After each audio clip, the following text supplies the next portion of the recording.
Hi guys, how's it going? Good, great. How are you? I'm good. Hey, cover star. Hey, I didn't think there'd be so many D pics in the photos, by the way. Well, everyone's loving it. Thank you guys so much again. I binged the whole series in one sitting and it was super cute. So it's congrats. Thank you. My first question is for you, Neil. So I feel like on paper, Michael looks like he has all his stuff together, but from what we see on the show, obviously, that's far from the truth. And I love that Uncoupled shows that no matter what your age, you can still be imperfect and messy and horny and not have things figured out just yet, and that's okay. Did you like getting to play a messy little queen like Michael and almost portray like this newer, older, coming of age kind of thing? I like playing Michael, yeah, very much. I find the messiness the most fun to play, right? Because it's nuanced and I think everyone's messy. I like how he's positioned within the show as well. He's in New York City, which is a fairly messy town, right? Where everyone has to posit that they're a certain person, that they're ballers, that they're working hard. He's a real estate agent. Same thing, right? You have to meet people you've never met, act like everything's good, show things around as is the only place that you can get. So you're hiding your actual emotions. He's in a 17-year relationship with someone who he's really into, but he doesn't have to really be himself too much. They're in routine and they have their routine. And so he's not really revealing himself very much. So all of a sudden, everything is taken away relationship-wise, and he has to struggle in every other way. And I think that sounds like a really heavy show. And in turn, it's Darren Star. And so it's kind of got a Sex and the City, Emily in Paris vibe to it, but it's like a breakup show. And that, I don't know, that the comedy end of it makes me as an audience feel like I can engage more. And then the emotional stuff that happens, I can connect to it in my own specific ways. So yeah, I responded to it in a lot of different ways. Love that. Messy is a good word in my book, so more messiness, please. Brooks, Stanley is the kind of gay character we don't often get to see in a lot of gay media, and I feel like he has his own nuances, his own storyline going on, and is much more than just a character to prop Michael up. What was it like getting to play Stanley, and who is a lot more than just a side character? Yeah, I'm glad you thought so. I think so too, and I think that is exactly what's so wonderful about playing Stanley, is the opportunity it offers to an actor and to also a fan of that kind of character, right? So to see it sort of deconstructed in a way, that kind of character it's both enjoyable to play, but also important to me to be able to play it. And so I appreciated it very much. But I loved playing Stanley. I'd like to play Stanley for a long time. And we wanted to make sure that all the characters in the show were real people. There's a scene, there's a whole moment where Stanley has a fling with another character, right?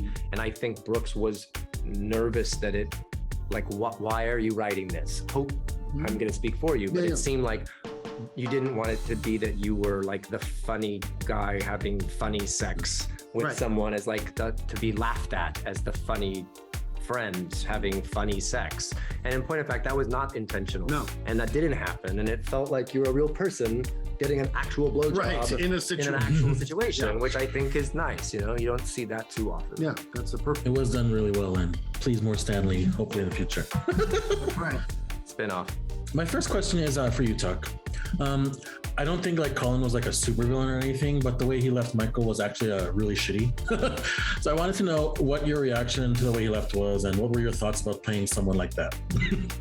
Wouldn't it have been great if he was a supervillain, though? I would have gotten I would have gotten latex. We would have gotten to see him in like little like tight clothes running around. I think you're onto something. I'll take it. But to your point about sort of playing this jerk, it's a real challenge to reconcile the behavior of a man who leaves his partner of 17 years with no explanation.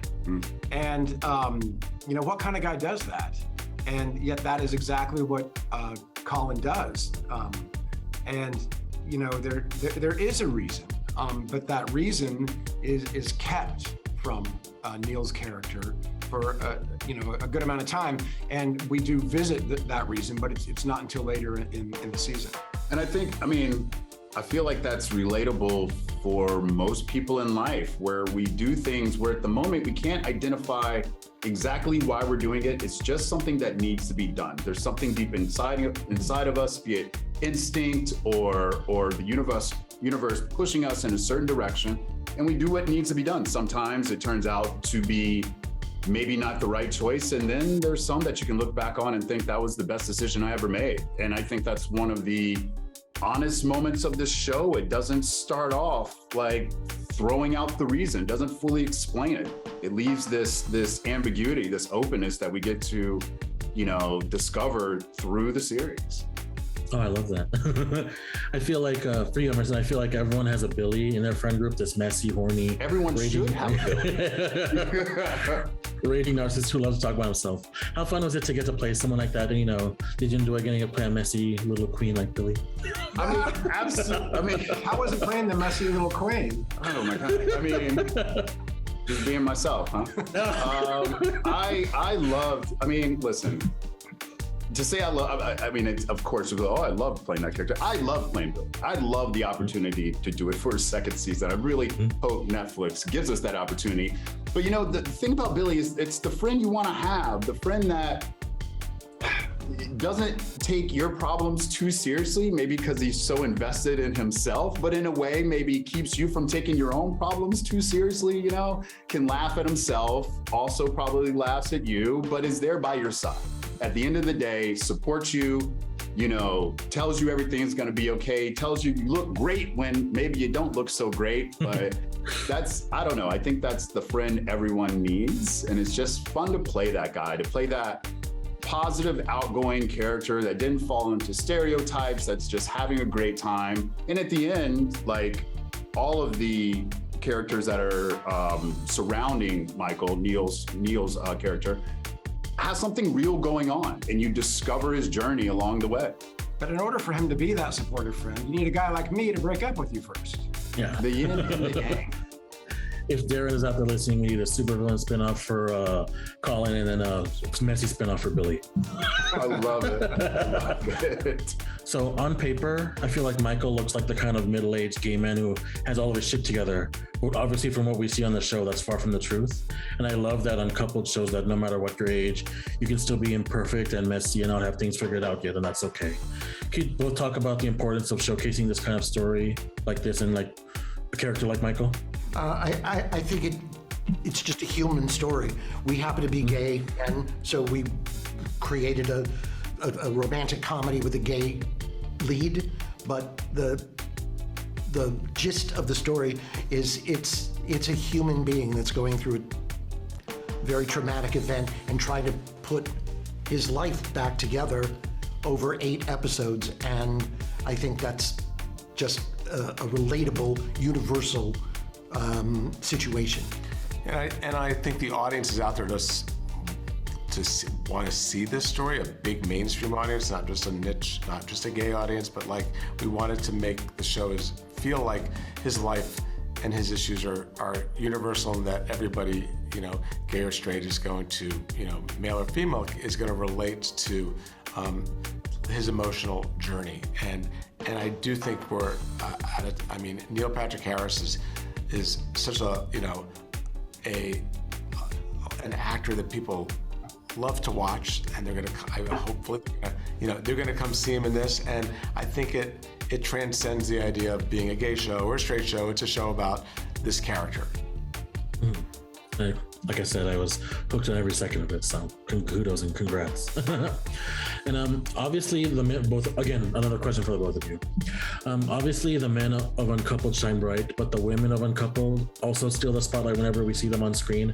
Like I was cackling every time I saw Tisha Campbell and Marsha Gay Harden. So what was it like bringing them into this world and working with them? Well, we both love writing. We loved writing those characters. We loved working with those actors. And, I think Jeffrey and I both love writing female characters. So we just, this show is also an opportunity to write great female characters. And their world, again, is men, women, straight people, gay people. It's New York City. So it's not a ghettoized version of a show. It's all their clients, the people that they interact with. It's wonderful that we have actors like Tisha and Marsha as part of that family. Loved it. That's all the questions I have left for you guys, but thanks again and congrats. Can't wait for more people to watch it.